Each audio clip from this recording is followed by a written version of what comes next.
La fille leva la tête, terrifiée, et découvrit une main sinistre au-dessus d'elle. Heureusement, Madeleine eut le réflexe de lui couvrir la bouche. Un instant plus tard, la créature étrange sauta dans le trou, fixant du regard le refuge qu'ils appelaient le poulailler. Mina vit le monstre pousser un rugissement, immédiatement suivi par une horde de bêtes identiques qui se ruèrent vers eux. En un clin d'œil, ils se tenaient tous debout devant l'abri. C'était une vision d'horreur. Mina réalisa seulement maintenant que c'étaient ces monstres qu'ils avaient côtoyés tout ce temps. Pendant ce temps, Nick, à l'intérieur du poulailler, perçut l'agitation extérieure. Entendant les hurlements des guetteurs, il s'empressa de leur crier que les deux autres n'étaient pas là. Aussitôt, les guetteurs se dispersèrent, mais Madeleine annonça sombrement à Mina qu'ils étaient à leur recherche. Ils décidèrent de tenter à nouveau de regagner le poulailler. Mina prétendit avoir trouvé un moyen de s'échapper de la forêt. C'est alors seulement que Nick leur ouvrit la porte. Madeleine réprimanda Danny, mais c'était sa propre dissimulation qui avait nourri la méfiance de ce dernier. Acculée, Madeleine leur raconta son histoire. C'était un professeur d'histoire, spécialiste des mythes et légendes, pour étudier ces créatures de près. Elle était venue volontairement dans cette forêt et avait établi la règle de revenir au poulailler à la nuit tombée. Tout cela parce que Madeleine avait un jour rencontré une copie conforme d'elle-même.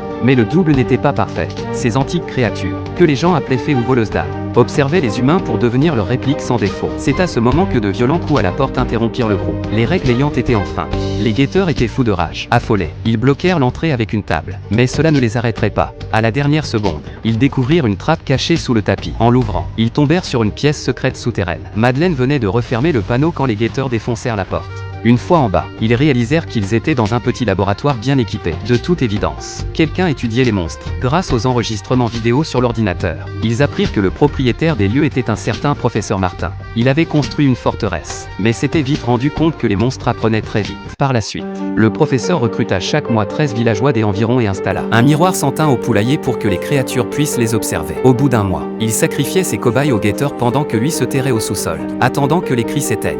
Bien qu'il ait versé le sang d'innocents, rien ne l'arrêtait dans sa quête de savoir. Durant cette période, il rencontra un guetteur différent des autres. Celui-ci n'était pas agressif et possédait une formidable capacité d'imitation. Il se consacra à son étude.